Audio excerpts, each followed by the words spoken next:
मैंने अपने इस चैनल में काफ़ी वीडियोस बनाई हैं जिनमें मैंने कनाडा की रियलिटी लोगों को बताई है और ये बावर कराने की कोशिश की है कि वो क्या वजूहात हैं कि लोग कनाडा छोड़ कर जा रहे हैं या कुछ फैमिलीज़ कनाडा पहुंचकर वापस मूव बैक कर जाती हैं।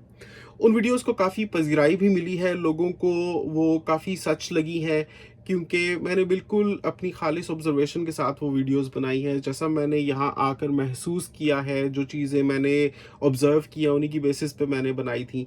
लेकिन फिर लोगों का एक सवाल ये रहता है कि अगर आप ये कहते हैं कि बहुत सारी वजूहात हैं कि लोग कनाडा छोड़कर जा सकते हैं, तो फिर आप कनाडा क्यों नहीं छोड़ देते? आखिर आप क्यों वहाँ पर हैं? तो आज की वीडियो में मैं आपको ये नहीं बताऊंगा कि लोग कनाडा क्यों छोड़ते हैं। आज की वीडियो में मैं आपको ये बताऊंगा कि डिस्पाइट तमाम वजूहात वापस जाने के लिए हमारे जैसे लोग क्यों चूज करते हैं कनाडा में स्टे करना। तो आज की वीडियो है इस बारे में कि व्हाट आर द रीजंस के people keep living in Canada, इसके बावजूद कि उनको यहाँ पर मुश्किलात होती हैं। तो वीडियो को पूरा एंड तक देखिएगा, तभी आपको पूरी बात की समझ आएगी। लेकिन सबसे पहले इस वीडियो को एक थम्स अप दे दें और चैनल को अभी तक अगर आपने सब्सक्राइब नहीं किया हुआ तो सब्सक्राइब कर लें। लेकिन उससे पहले मैं एक पैरालिट स्पॉट पर चला जाता हूँ ताकि आपको मेरी शक्ल थोड़ी सी बेहतर नजर आए। तो ये मैं हूँ अपने घर के मैकेनिकल रूम में। यहाँ पर आप देख सकते हैं ये सारा जो सिस्टम है ना, यही एचवैक का सिस्टम होता है, मतलब हीटिंग प्लम्बिंग वगैरह का। ये जो घर में बगैर एसी चलाए बगैर हीटर चलाए हर वक्त सर्दियों में गर्मी रहती है इंडोर और गर्मियों में ठंडक रहती है, तो वो इन्हीं पाइप्स और इनमें घूमती हुई हवा की वजह से होता है। तो ये हर घर का अपना एक अंदर पूरा मैकेनिकल रूम होता है। यहाँ पर आप देख रहे हैं कि ये सारी डक्ट्स जा रही हैं और यहाँ पर मेरे पीछे आप देख सकते हैं वो गीज़र लगा हुआ है, हर वक्त उसमें पानी बॉयल होता रहता है। यहाँ पर हमारे पास ये इंटरनेट है और यहाँ पर ये पूरा डीबी है, और मतलब कि जिसमें सारे वो होते हैं plugs and capacitors and things like that. So ये हर घर में होता है और वीडियो बनाने के लिए भी एक टेक्निकल सी जगह है। सो चले मैं आपको सीधा बताता हूँ कि हम क्यों आखिर कनाडा से मूव बैक नहीं कर रहे। सबसे पहली चीज़ ये है कि एक तो जब से हम पाकिस्तान से निकले हैं वहाँ का हमें पता लग रहा है कि हालात दिन ब दिन बिगड़ते ही चले जा रहे हैं। इन टर्म्स ऑफ महंगाई बहुत ज़्यादा रेट्स हो गए हैं। बिजली के जो पर यूनिट रेट है उसमें डबल से भी ज़्यादा इजाफा हो गया है जब से हमने पाकिस्तान छोड़ा है। तो हम वो लोग हैं कि एसी के बगैर हम नहीं रहते, हम नहीं रहे जब तक हम पाकिस्तान में रहे हैं। 2018 I move back from Dubai, तो तब से पहले अपने पेरेंट्स के साथ था मैं, बाद में मैं अपने घर में मूव हो गया था। तो कहीं भी मैं था हम लोगों ने खुल के माशाल्लाह एसी यूज़ किया है। बल्कि ऐसे होता था कि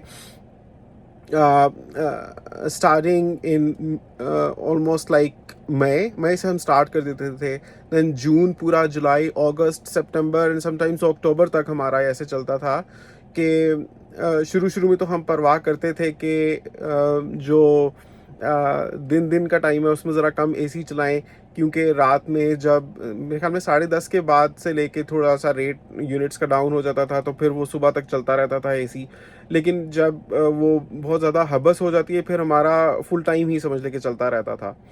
तो सिर्फ अपने आप को सेटिस्फाई करने के लिए कि हम थोड़ी बिजली बचत करने की कोशिश कर रहे हैं, कभी बीच में ऑफ कर दें 15 मिनट के लिए या 20 मिनट के लिए तो कर दें, अदरवाइज़ हमारा कांस्टेंट ही चलता था। बिलाल ज़फ़र शो पर मैंने बहुत सी वीडियोस भी बनाई हैं कि कौन सा एसी बेहतर है इस चीज़ के लिए कि आपकी बिजली बचा सकता है। तो हमने इन्वर्टर एसी लिया था इसी वजह से कि एक दफ़ा टेम्परेचर ड्रॉप हो जाए फिर उसके बाद कम बिजली यूज़ करता है। तो हमने क्योंकि कांस्टेंट यूज़ करना होता था तो उस तरह के लाइफस्टाइल के हम आदी हैं। लेकिन हम नहीं एनविजन कर सकते कि अब हम अगर पाकिस्तान जाएँ तो उस तरीके से हम एसी चला पाएंगे जिस तरह से हम पहले चला पाते थे। और बात है कि अल्लाह ताला के इख्तियार में है कि किस बंदे का कितना रिस्क होता है, कहाँ से कितनी बरकत हो जाती है और आप कितना ज़्यादा कमाने लग पड़ते हैं। लेकिन आप जितना भी कमाते हो, बिजली का रेट इतना बढ़ गया हुआ है, और बिजली इज़ वन थिंग, बिजली के साथ पेट्रोल का रेट इतना बढ़ गया हुआ है, हर चीज़ का अकॉर्डिंगली रेट्स इतने हाई हो गए हैं कि अब जितने हमारे पैसे वहाँ खर्च होते थे अब मुझे लगता है कि कम अज़ कम उससे डबल खर्च होंगे। तो उतने पैसे शायद हम मैनेज भी कर लें, लेकिन अगर ले दे के महीने के एंड पे आपके पास कुछ भी बच नहीं रहा तो फिर it seems like a wastage of time.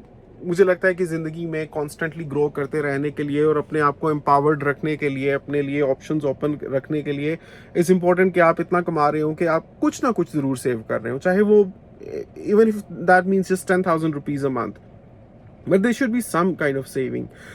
तो वो चीज़ हमें नहीं लगता कि अब हो पाएगी पाकिस्तान में, जबकि कनाडा में we reached a stage in just 1 year of being here जहाँ हम माशाल्लाह हमें कोई टेंशन नहीं है बिजली पानी गैस की और ख़र्चों की, और डिस्पाइट ऑल द टैक्सेस ठीक है हुकूमत काटती है टैक्सेस, लेकिन obviously then we are getting free education for our children, उनकी पिक एंड ड्रॉप फ्री है, मेडिकल एक्सपेंसेस फ्री हैं उनके, तो बहुत सारी चीज़ें हमें फ्री में मिलती हैं, प्लस इतना खूबसूरत मुल्क और सफाई सुथराई, साफ़ सुथरी सड़कें और सारी फैसिलिटीज़ एंड पार्क्स एंड सब कुछ, तो वो ऑब्वियसली पब्लिक के पैसे से ही होता है, तो we need to contribute.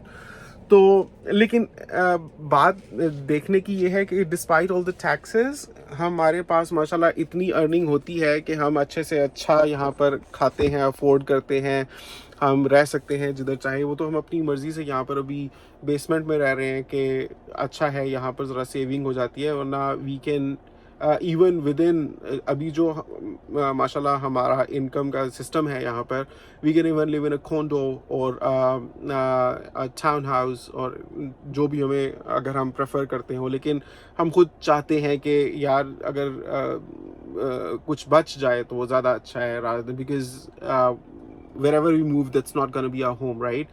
So उसे अगर आपने वक्त ही गुजारना है तो ठीक है, वक्त गुजर रहा है, we've come to terms, ठीक है। थोड़ा सा डिफ़िकल्ट था शुरू में, क्योंकि जैसे पाकिस्तान में हम 5 मरले के घर में रहते थे, और अभी अगर इस बेसमेंट को देखा जाए तो इट्स लाइक 2.5 मरले की जगह पर हम लोग रह रहे हैं। सो that was a substantial degradation in terms of the living space, बहुत कम थी उसके मुकाबले में जिससे हम यूज्ड टू थे। हम हमेशा चाहते थे कि जितने में है उससे भी बड़ी खुली जगह पर जाएं, लेकिन उससे कम में हम आ गए।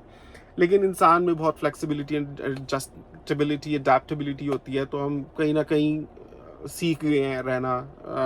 गुजर रहा है वक्त माशाल्लाह, अच्छा गुजर रहा है, अल्लाह का लाख लाख शुक्र है। तो इसके साथ अगर कुछ पैसे बच रहे हैं तो that's a good thing. So कहना का मकसद ये है कि despite all the taxes and high cost of living हम माशाल्लाह इतना कर पा रहे हैं कि हम we are saving here substantially. एक तो ये रीज़न है।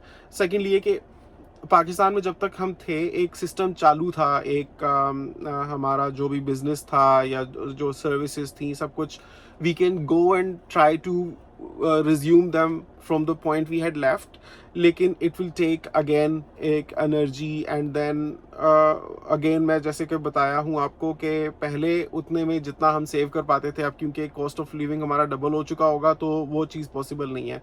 स्पेशली अब मेरी बच्ची भी स्कूल जाती है, अब पाकिस्तान में उसको मैं स्कूल भेजूंगा, फिर अब जीनिया भी स्कूल गोइंग एज पर हो जाएगी इंशाल्लाह सून, तो हमें नहीं लगता कि वहाँ पर हम इकोनॉमिकली उतना खुलकर अयाशी से ज़िंदगी गुजार सकते हैं जितना हम यहाँ पर गुजार सकते हैं। तो this is the prime reason. और दूसरी ये चीज़ है कि कनाडा में हम अभी जितने भी सोर्सेज ऑफ इनकम है यहाँ पर उनको हम इंक्रीज़ कर सकते हैं माशाल्लाह। It's very much in our own hands. Like in Canada gents and ladies में कोई डिफरेंस नहीं है when it comes to work. और एक बड़ी अच्छी चीज़ यहाँ की ये है कि in order to work, in order to earn something, you do not need to have prior experience. ज़रूरी नहीं है कि आपका पहले का एक्सपीरियंस है, सिर्फ बहुत से काम होते हैं जिनमें आपका प्रायर एक्सपीरियंस ना हो तो चलता है, और चाहिए ही नहीं तो prior experience. Even let's talk about my technical sales specialist job, जो सबसे पहला काम था जो मैंने कनाडा आकर किया था। So that was about selling cell phone plans and making people move दूसरे मोबाइल कंपनीज को छोड़ के जिसके लिए आप कर रहे हैं उसमें लोग आ जाएं। तो उसमें एक तो मतलब कि जो बेस सैलरी थी that was $2,100 after deductions of taxes per month, and plus there used to be commission. So आप इजीली उसमें $2,500 पर मंथ बना सकते हैं घर बैठे हुए। तो वो काम हिना शुरू कर सकती हैं। हिना कस्टमर रिप्रेजेंटेटिव का काम कर सकती हैं। जैसे बहुत सी कंपनीज होती हैं, फ़र्ज़ करें कोई इंश्योरेंस कंपनी है, उसको आप कॉल करते हैं इन्फॉर्मेशन लेने के लिए, तो जो बंदा दूसरी एंड पे उठाता है वो कस्टमर रिप्रेजेंटेटिव सर्विसेज दे रहा होता है। तो ऐसी जॉब्स करना बहुत आसान होता है। रिमोट जॉब्स होती हैं, आप घर बैठे भी किसी भी कंपनी के लिए आप काम कर रहे हैं, उनके कस्टमर्स को आप एड्रेस करते हैं। सो वो चीज़ें ये है कि इस तरह की जॉब्स शायद पाकिस्तान में कम पे होती हैं, लेकिन यहाँ पर तो कोई जसारत नहीं कर सकता एम्प्लॉयर के मिनिमम वेज से कम पर पे करे। तो मिनिमम वेज भी अगर पे करेगा तो ले देकर आफ्टर टैक्सेस $2200-2300 तो बन ही जाएगा। तो एक बंदा भी अच्छा भला कमा रहा हो, साथ में बीवी भी 2200-2500 कमा ले मिनिमम, तो माशाल्लाह ये तो लाखों की बचत है इवन कनाडा में रहते हुए भी। और हम अपना घर भी अगर हमने ख़रीदना होता, गॉड फॉरबिड, अगर हमने मॉर्गेज पर ख़रीदना होता, वी कुड हैव इवन हम अभी भी मैनेज कर सकते थे अपना घर ख़रीदना। वो जो आप लोग देखते हैं ना कि ये मैं स्पेशली उन लोगों के रेफरेंस से बात कर रहा हूँ जो नॉन मुस्लिम्स ये वीडियो देख रहे होंगे, बिकॉज ऑब्वियसली हम मुस्लिम्स के लिए है कि हम सूद नहीं ले सकते। सूद बहुत बड़ा गुनाह है, तो हम लोग नहीं लेते। जनरली हम नहीं प्रेफर करते इंटरेस्ट पर कोई भी चीज़ लेना, लेकिन जो लोग लेते हैं तो लेते हैं। तो उनके रेफरेंस से मैं बता रहा हूँ, जैसे अब हम लोग आए थे पाकिस्तान से Canada with just the proof of funds, we had just the proof of funds, I was just $24,733 क्या होते हैं भाई, वो तो ऐसे यहाँ पर ख़त्म हो जाए। लेकिन अल्लाह ताला ने इतनी बरकत दी माशाल्लाह कि अभी अगर हम लेना चाहते होते तो हम ले सकते थे, घर भी अपना मॉर्गेज पर उठा सकते थे। वो और बात है, हमारी पर्सनल प्रेफरेंस है कि हम इस चक्कर में ना पड़ें। कभी अगर लेना होगा तो इंशाल्लाह या इस्लामिक मॉर्गेज देखेंगे, शरिया कंप्लायंट, या फिर अगर अप फ्रंट ही सारे पैसे इकट्ठे अल्लाह ताला ने छप्पड़ फाड़ कर कभी दे दिए तो लेना होगा तो ले लेंगे, नहीं तो ना भी नसीब में हुआ, इट्स ओके। तो इवन अगर वो नहीं होता, हम रेंट पर भी रहते हैं। तो जैसा मैंने आपके साथ एक्सप्लेन किया है कि माशाल्लाह मेरी बहुत अच्छी सैलरी है, साथ में हिना को भी अगर मिनिमम वेज भी मिल जाती है तो रेंट्स पे करना मसला ही नहीं है, बल्कि we can save in several lakh rupees a month. It can even go up to $1 million rupees a month in terms of saving. इतना कनाडा में पोटेंशियल है यहाँ की माशाल्लाह, उसमें इकोनॉमी में और सब चीज़ों में। तो यहाँ पर जो अब हमारा सिस्टम है ना, एक जो होम सिकनेस या वो जो एक अकेलापन है, वो तो दुनिया में कहीं भी आप अगर मूव करेंगे अपने मुल्क से बाहर तो आपको होगा।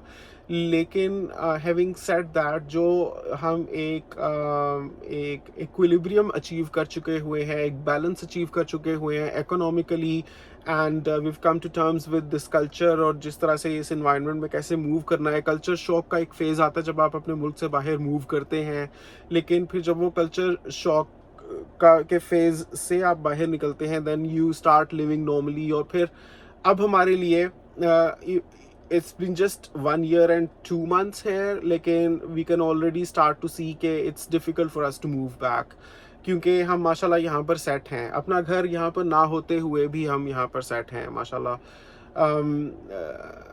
और अगर आप ये कहें कि क्या सेट हो मियाँ, तुम तो जॉब पर हो, कभी भी निकाले जा सकते हो, तो अगर मैं निकाला भी जाता हूँ ना तो मुझे एम्प्लॉयमेंट इंश्योरेंस मिलेगी, विच विल बी इनफ के हमारे सारे खर्चे उसमें इंशाल्लाह निकल जाएं। Meanwhile I can search for other jobs, and finding jobs here really is not so much of a deal, specially जब माशाल्लाह मेरे पास 1 साल का एक्सपीरियंस भी हो गया है, तो मुझे पता है कि मैंने क्या करना है। और मुझे कुछ नहीं भी अगर समझ आया, मैं खाली अगर ऊबर ईट्स भी करता हूँ, यहाँ पर आकर मैं ऊबर भी चलाता हूँ, तो भी मैं अच्छे से अपने सारे एक्सपेंसेस मैनेज कर सकता हूँ और बचा सकता हूँ। So there is plenty of things that you can do without having to depend upon anyone, and you can still save tons of money.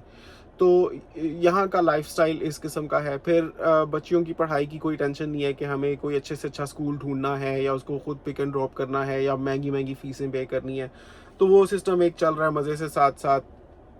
तो ये वजह है कि अब हमारे लिए कनाडा छोड़कर पाकिस्तान मूव करना वापस इज़ अ डिफ़िकल्ट थिंग, क्योंकि वहाँ पर जाकर सेट होना, जिस किस्म के लाइफस्टाइल के हम आदी हैं, जिस किस्म के ख़र्चों के हम आदी हैं, जिस किस्म के सर्विसेज और यूटिलिटीज़ को यूज़ करने के हम आदी हैं, खाने पीने के हम आदी हैं, वो चीज़ें वहाँ पर तो दूध भी इंसान सोच सोच कर ख़रीदता है पाकिस्तान में।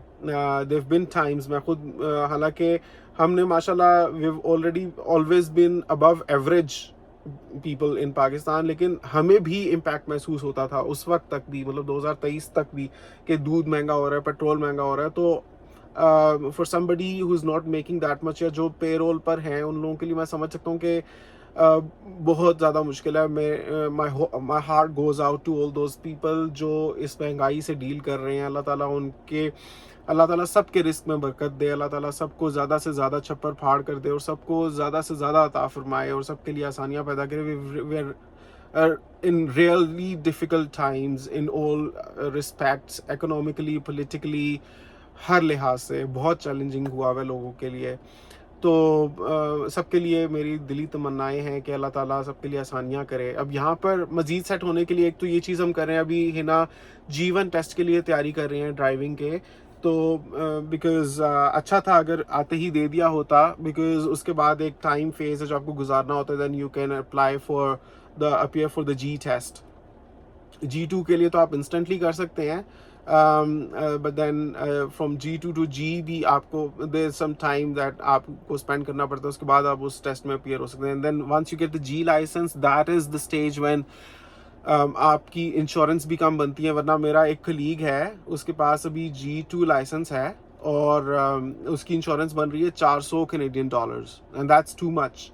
अब मेरी माशाल्लाह सिर्फ it's $260 and that includes not just the car insurance but also the home insurance. तो दोनों चीज़ें मिल के अगर मेरी ये है 260, तो काफ़ी सस्ते में मैं छूटा हूँ, but that is primarily because मेरे पास G ड्राइविंग लाइसेंस है, तो वो हासिल करना ज़रूरी होता है। तो अब हिना को सेट कर रहे हैं यहाँ पर कि वो G1 ले ले, G2 ले ले, G ले ले, फिर इंशाल्लाह अल्लाह करेगा। जैसे अभी ज़ुहा जाती है, कल को इंशाल्लाह ज़ीनिया भी स्कूल जाएगी, तो Hina will have enough time कि सुबह सुबह उठकर वो ऊबर चला ले, या कोई भी इस तरह की सर्विसेज हिना अगर कर लेती हैं, या इवन अगर हम हिना को बस ड्राइवर भी बना सकते हैं। कनाडा में बसेस सिर्फ जेंट्स नहीं बल्कि लेडीज़ भी गोरियां चला रही होती हैं।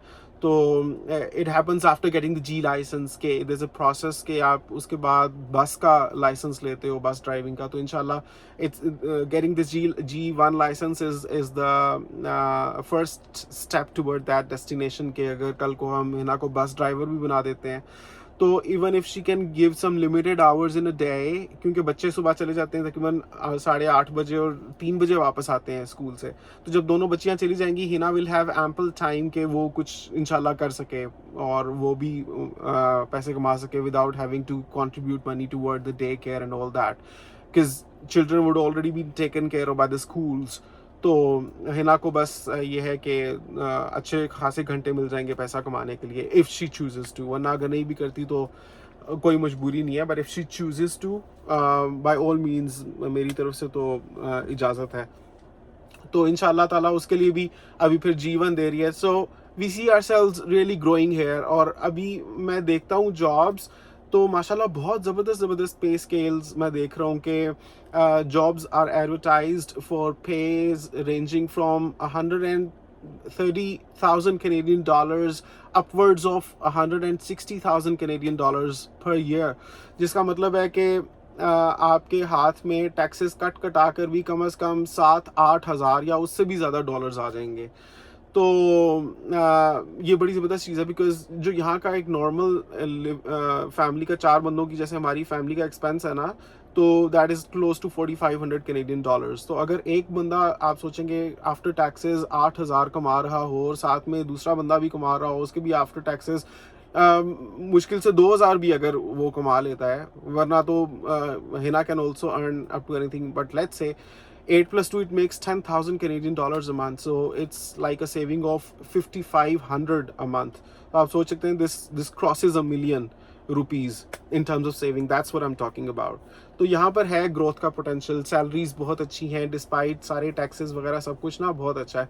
फिर लोग कहते हैं कि यार क्या करोगे, आपकी बच्चियाँ हैं, आप परदेश में हो, उधर का गोरों का कल्चर है और आपके जो बच्चे हैं उसी तरीके से हो जाएंगे। तो मैंने देखा it's really to each their own. Pakistan में भी किसी का कोई गारंटी नहीं है, किसी के बच्चे अच्छे निकलते हैं, किसी के बच्चे नहीं अच्छे निकलते हैं। लाइकवाइज यहाँ पर भी इसी तरह का सिस्टम है। बल्कि मैंने देखा है यहाँ पर जिन लोगों ने सारी ज़िंदगियाँ यहाँ पर गुजारी हैं और उनके जो बच्चे बच्चियाँ हैं माशाल्लाह स्कार्फ लेती हैं उनकी बच्चियाँ, और बच्चे उनके नमाजी हैं। और बाकी अपेरेंटली तो आप लोग यही चीज़ें देख सकते हो ना, बाकी कौन कितना नेक है वो तो अल्लाह ही जानता है। इंसान को खुद भी नहीं पता होता कि उसके अच्छे अमाल कबूल भी हो पा रहे हैं कि नहीं पा रहे, तो वो तो अल्लाह ही जानता है। लेकिन अगर आप सिर्फ if you can tell from what you see, तो मैं देखता हूँ कि माशाल्लाह बहुत अच्छे तरीके से ड्रेस्ड अप होते हैं, बहुत तमीज़दार बच्चे होते हैं यहाँ पर रहकर भी। येस, यहाँ पर भी वो केसेस हैं कि बदतमीज़ हो गए बच्चे, लेकिन that cases are seen everywhere, those kinds of cases. तो मुझे लगता है कि it's not a bad thing to have come here, and we see a lot of scope for ourselves here. That's why मुझे लगता है कि मुश्किल है वापस मूव बैक करना। तो आज की वीडियो में मैंने यही चीज़ें आपके लिए समअप की हैं कि क्या वजूहात हैं कि कनाडा में डिस्पाइट तमाम तर डिफ़िकल्टीज़ लोग मूव बैक नहीं करते। तो हम यहाँ पर हैं किसी मजबूरी के तहत नहीं हैं, अपनी चॉइस से हैं माशाल्लाह। और हमें लगता है कि हो सकता है कि this thing could be permanent.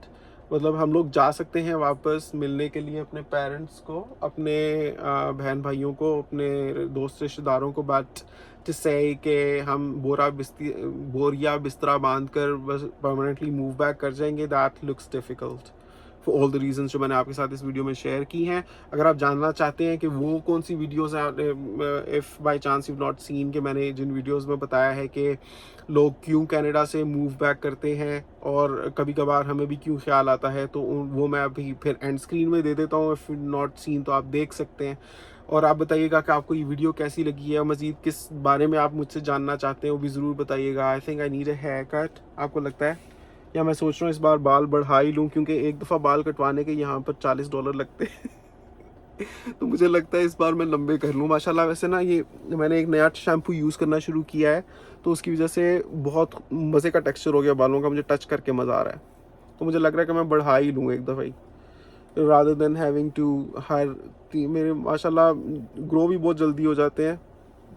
लेकिन मैं सोच रहा हूँ कि बढ़ा लूँ। नीचे आप कमेंट्स में बताएं बढ़ाऊँ या बाल कटवाऊँ। तो अपनी राय का इजहार ज़रूर कीजिएगा। आपसे मिलता हूँ अगली वीडियो में, तब तक के लिए अल्लाह हाफ़िज़।